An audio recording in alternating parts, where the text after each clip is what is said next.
our staff. As we're coming in here, right along the side here are the emu, and the white ones you see there with the fancy horns or scimitars, and as we make the turn, the elands will be on our right-hand side. Let's start with the emu, and then we'll follow up with the eland as we make the turn. The emu is the second largest living bird on Earth after the ostrich, and is found only in Australia. It can grow between 5 to 6 feet in height and can weigh up to 130 pounds. The sound made by males is similar to a pig's grunt, while females make loud booming noises. The emu cannot fly, but is a fast runner, holding out its tiny wings hidden under the feathers to serve as stabilizers. They can reach speeds up to 30 miles per hour. Their long legs enable them to walk considerable distances or outrun danger. They defend themselves with their forward kick, which is incredibly powerful.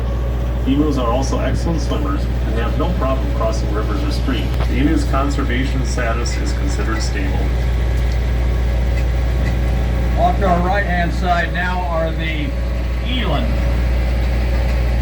Eland are the largest and slowest African species of antelope in the world. They are native to the open plains of eastern and South Africa.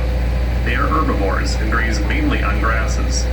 The males have a thicker, more prominent spiral horn and a thick growth of hair on the forehead, which distinguishes them apart from the females.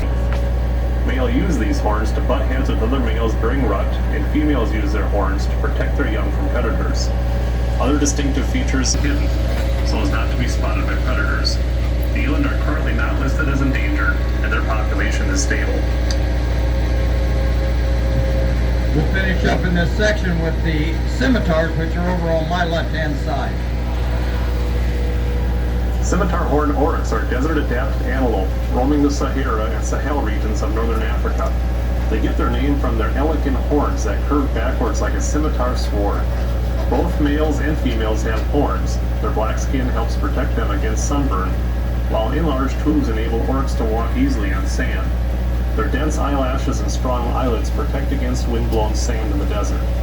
To deal with the desert heat, the scimitar horned oryx can tolerate an inch. As we make our way into this next section, the nilgai will be on my right-hand side up along the fence line. Nilgai are the largest Asian antelope. They inhabit the savannas in central and northwest India. The males have a blue-gray coat, which has earned them the name blue bull, while the females and juveniles are orange and tawny in color. Under normal circumstances, the nilgai are timid and cautious. While they have the ability to stand and fight, most often, if harassed or alarmed, they will flee or gallop away from the source of danger. According to the nilgai's DNA, it is made up of goat, sheep, cattle, and deer. Only the males have horns and can weigh in at up to 650 pounds, while the females can weigh up to 450 pounds. In the 1930s, with the Asian populace, are members of the antelope family and are found in tropical jungles with dense undergrowth in Central Africa. Both sexes have heavy spiral horns, with those of the male being more massive and capable of reaching up to 3 feet in length. Bongos sport a bright auburn or chestnut coat with 12 to 14 vertical white-yellow stripes. The neck, chest, and legs are generally darker in color than the rest of the body. They are herbivores, meaning that they eat plants and leaves. Mature females weigh between 300 and 500 pounds, while an adult male can weigh almost 900 pounds. The gestation period for bongos is just over 9 months, with one calf being born per birth. Leopards and spotted hyenas are the primary predators of bongos, with pythons occasionally eating bongo calves. Humans also prey on them for their pelts, horns, and meat. Their current status in the wild is near threatened. Over on my left-hand side are the bighorn sheep.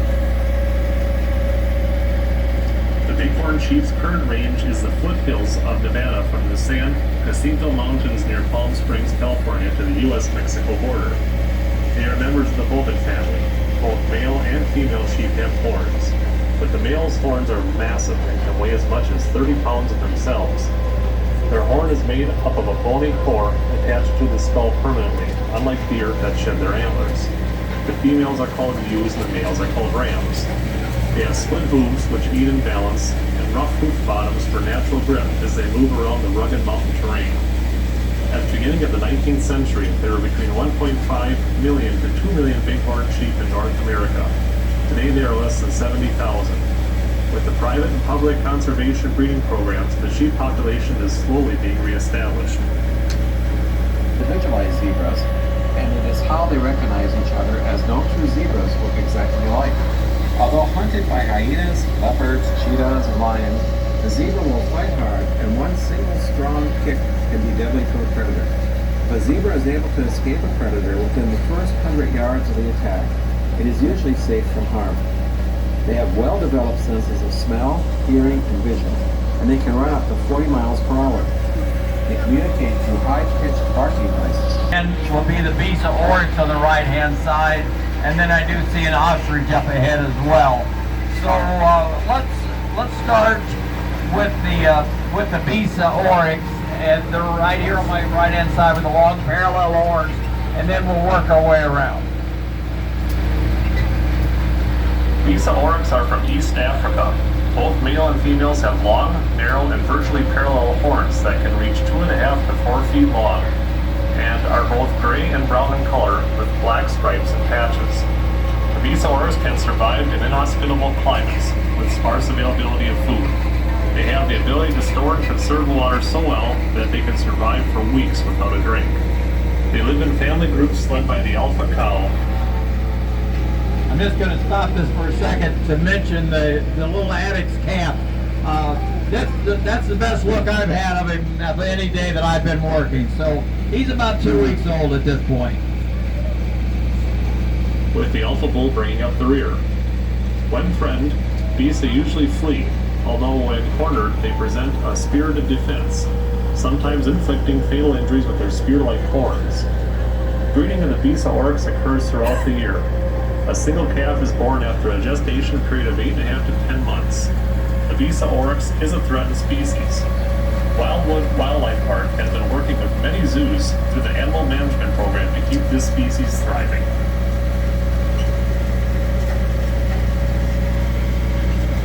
Obviously right here is the ostrich, and those little guys that just kept running up on my right hand side are Nyala.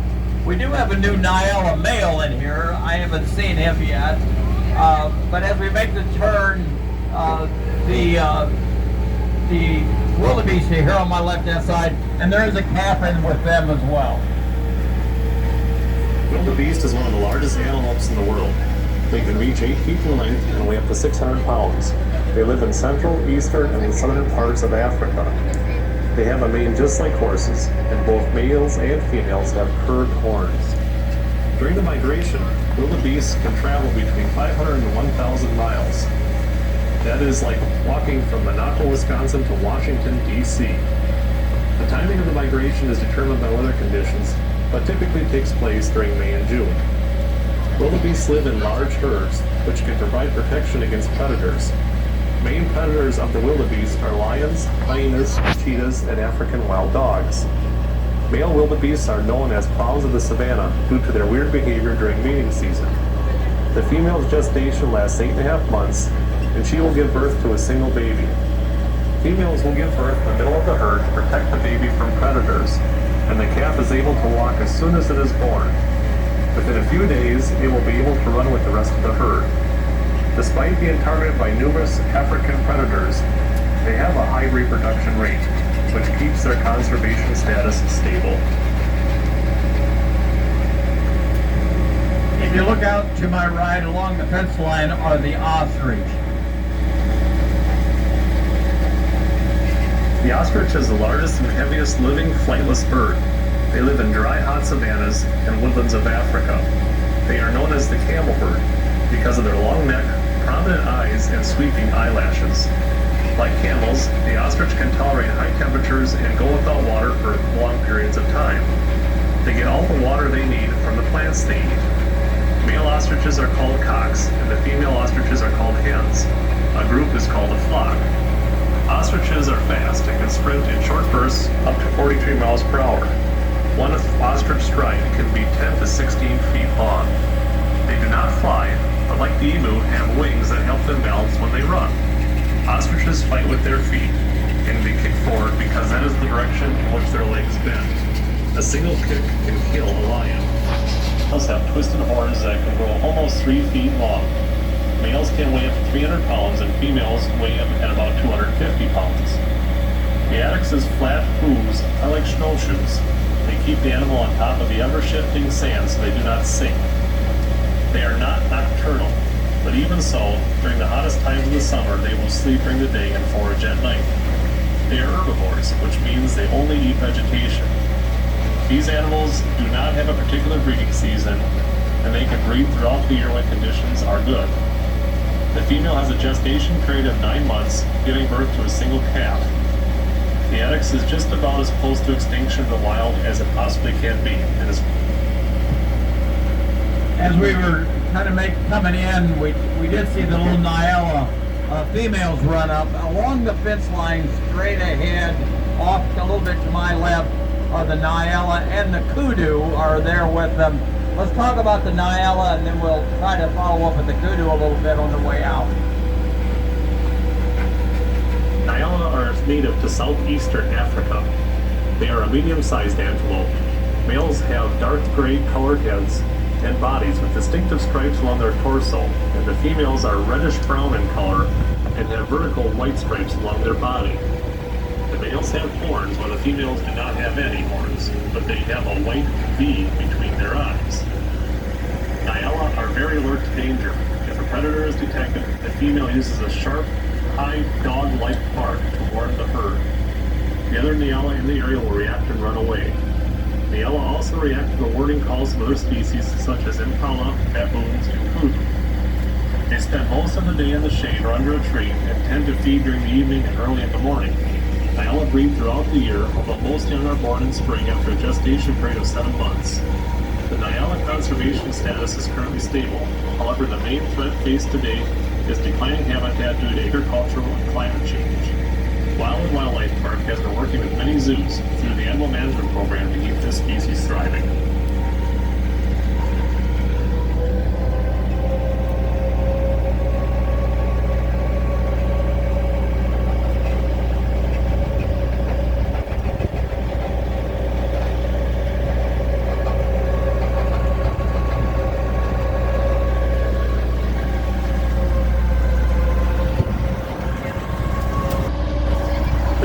Themselves have their own specially designed building.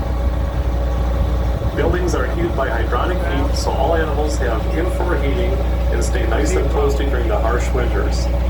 The zoo staff cares for the zoo animals year-round. So with all these animals, we go through quite a bit of feed in a year's time. The Wildwood Wildlife Park will go through 160 tons of hay, 90 tons of grain, and about 10 tons of produce in 1 year. That's a lot of feed.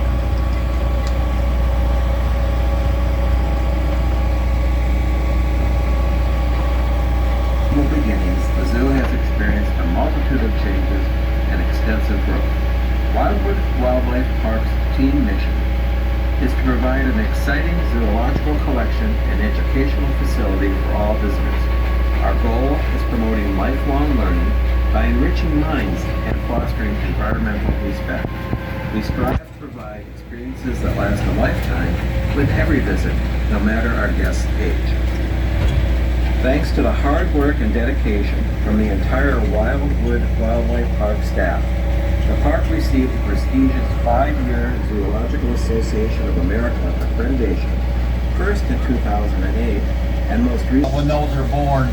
As we exit this area, on my left are the latest additions to our safari, and those are the Himalayan tar, and then we'll finish up with the mountain goat.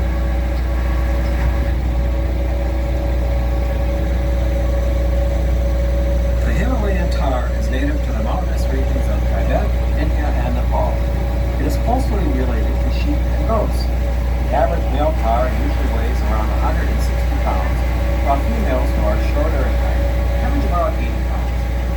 Their primary food consists of leaves and grass. With its thick, reddish wool coat and thick undercoat, the tar is well adapted to the harsh climate of the Himalayas. Its conservation status threatened as the population is declining due to the loss of habitat.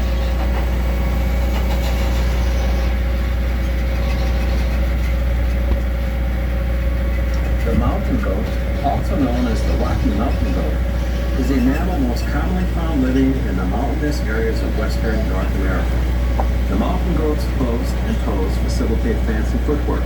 Just as human mountain climbers use their fingers, mountain goats use their toes to maneuver their way up steep mountain cliffs and passages. Both male and female mountain goats have beards, short tails, and long black horns. The horns can reach up to 11 inches in length, and like the Gaul sheep, they contain yearly growth rings.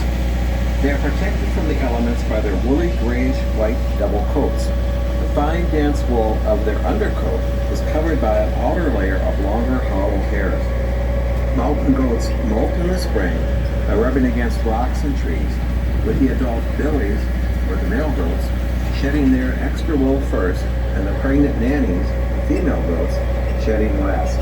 Their coats help them to withstand winter temperatures as cold as minus 51 degrees Fahrenheit and winds up to 99 miles per hour. We would like to thank you for taking our safari ride, and as it comes to an end, we hope that you have enjoyed seeing animals from around the world right here at the Wildwood Wildlife Park.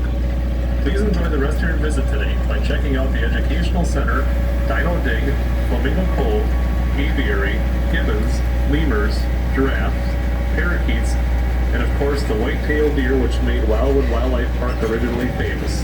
They would love to eat out of your hand. While we come to the complete stop. Once stopped, your driver will assist you on disembarking the tram. Thank you again for riding, and we hope to see you again soon at the Wildwood Wildlife Park Safari Tram.